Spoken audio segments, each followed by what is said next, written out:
تاریخ اسلام کی سب سے پہلی اور فیصلہ کن جنگ جو غزوہ بدر کہلاتی ہے، اس جنگ کو قرآن کریم نے یوم الفرقان یعنی حق اور باطل کے درمیان فرق کرنے والی جنگ کہا ہے۔ یہ جنگ 2 ہجری 17 رمضان المبارک کو بدر کے مقام پہ لڑی گئی اور مقام بدر مدینہ سے تقریباً 80 میل کے فاصلے پر واقع ایک جگہ کا نام ہے۔ ناظرین، قریش مکہ نے اسلامی ریاست کو ختم کرنے کا فیصلہ کر کے جنگ کی بھرپور تیاریاں شروع کر دی۔ افرادی قوت کو مضبوط بنانے کے لیے انہوں نے مکہ مکرمہ کے گرد و نواح کے قبائل سے معاہدات کیے اور معاشی وسائل کو مضبوط تر کرنے کے لیے یہ فیصلہ کیا گیا کہ اس مرتبہ جو تجارتی قافلہ شام بھیجا جائے گا اس کا تمام تر منافع مسلمانوں کے خلاف وقف ہوگا۔ چنانچہ ابو سفیان کو اس قافلے کا قائد مقرر کیا گیا اور مکہ مکرمہ کی عورتوں نے اپنے زیور تک کاروبار میں لگائے۔ اسلامی ریاست کے خاتمے کے اس منصوبے نے مکہ مکرمہ اور مدینہ منورہ کے درمیان میں کشیدگی میں بہت اضافہ کر دیا۔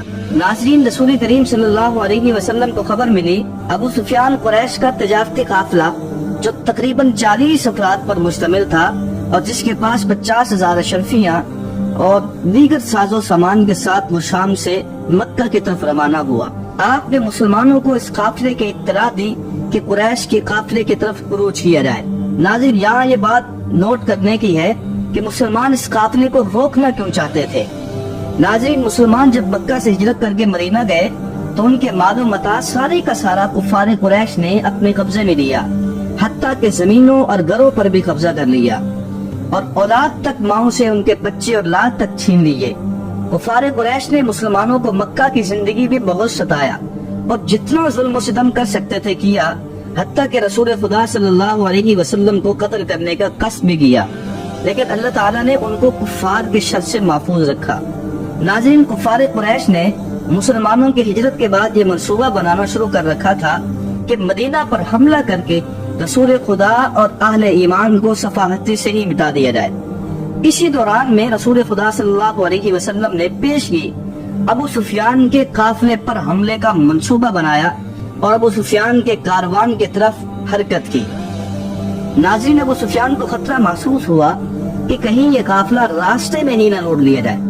اس نے قاصد کو بھیج کر قریش مکہ کو اس صورتحال سے آگاہ کیا۔ قاصد نے عرب دستور کے مطابق اپنے اونٹ کی ناک چیر دی اور رنگدار رومان ہلا کر واویلا کیا اور اعلان کیا کہ ابو سفیان کے قافلے پر حملہ کرنے کے لیے محمد ان کے ساتھی پیچھا کر رہے ہیں، اس لیے قافلہ کو بچانے کے لیے فوراً پہنچے۔ اہل مکہ سمجھے کہ قریش کا قافلہ لوٹ لیا گیا ہے، سب لوگ انتقام کے لیے نکل کھڑے ہوئے۔ ابو سفیان اپنے قافلے کو دوسرے راستے سے لے کر بچ نکلا۔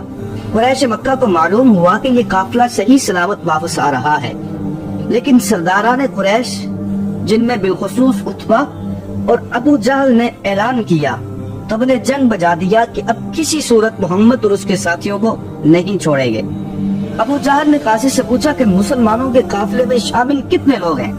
اس نے بتایا کہ تقریباً 313 لوگ ہیں۔ ابو جہل نے کہا ہم 1000 کا لشکر لے کے جائیں گے۔ ابو جہل نے پوچھا اونٹ کتنے ہیں ان کے پاس؟ قاصد نے بتایا کہ 70۔ ابو جہل نے کہا کہ ہم 70 اونٹوں کے مقابلے میں 700 اونٹ لے کے جائیں گے۔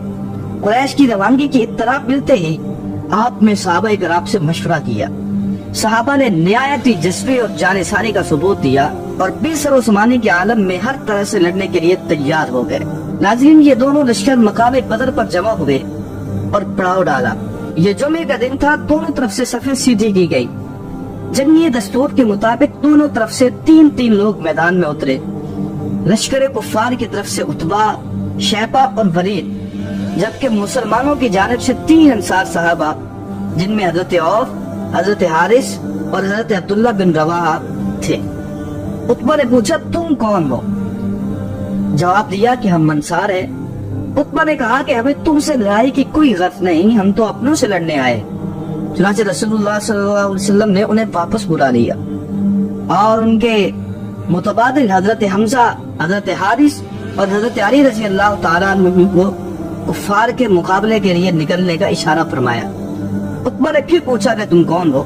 علی نے کہا میں علی ہوں، حمزہ نے کہا میں حمزہ ہوں اور حارث نے کہا میں حارث ہوں۔ چنانچہ جانبین سے مقابلہ ہوا عتبہ اور ولید پہلے ہی حضرت حمزہ اور حضرت علی رضی اللہ تعالیٰ عنہ کے وار میں مارے گئے۔ کفار کی صفوں میں گھبراہٹ پڑنے لگی تو ابو جہل نے کفار قریش کو ابھارا۔ ابو جہل نے لشکر اسلام کو اپنی طرف حملہ کرنے کی دعوت دی۔ مسلمانوں نے کہا کہ ہم یہیں ٹھہرے رہیں گے۔ دراصل ابو جہل یہ چاہتا تھا کہ مسلمان تعداد میں کم ہیں، تھوڑی تعداد میں ہیں، اس لیے جب ہماری طرف بڑھیں گے تو ہم پلک جھپٹتے ہی ان پر حملہ آور ہو کر کے ان کو تباہ و برباد کر دیں گے، اور یہ معاملہ 2 منٹ کے اندر خلاص کر کے ہم یہاں سے مکہ کی طرف نکل جائیں گے۔ چنانچہ مسلمان ثابت قدم رہے اور وہ اپنی جگہ پر ڈٹے رہے۔ ادھر ابو جہل نے اپنے لوگوں سے کہا کہ پیش قدمی کرو۔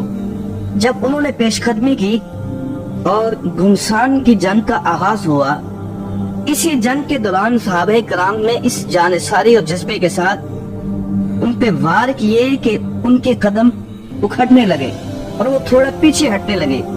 جیسے ہی وہ پیچھے ہٹے، پھر ابو جہل نے کہا کہ دوبارہ پلٹ کر ان پر حملہ کر دیا جائے تاکہ یہ چند ہی لمحوں کے اندر یہ سارا کا سارا کام خلاص کر دیا جائے۔ چنانچہ لشکر کفار مسلمانوں کی جانب بڑھا اور مسلمانوں نے انتہائی جانثاری کے ساتھ، انتہائی جذبے کے ساتھ ان کا مقابلہ کیا۔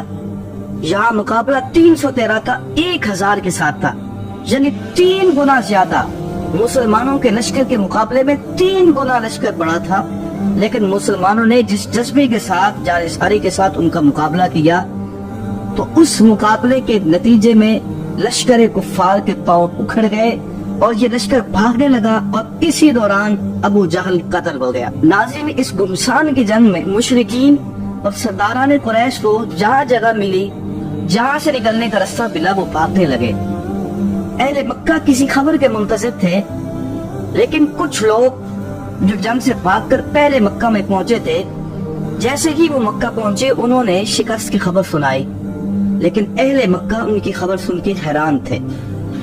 ایسی خبر کو انہیں بالکل یقین نہیں تھا، کیونکہ 60 سال سے کفار قریش کوئی جنگ نہیں ہارے تھے، اور اس سے پہلے وہ ابرہا کے 60,000 لشکر کو شکست دے چکے تھے۔ ناظرین، اس جنگ میں 20 سرداران قریش سمیت 70 لوگ مارے گئے اور 70 لوگ کفار قریش کی طرف سے قیدی بنائے گئے۔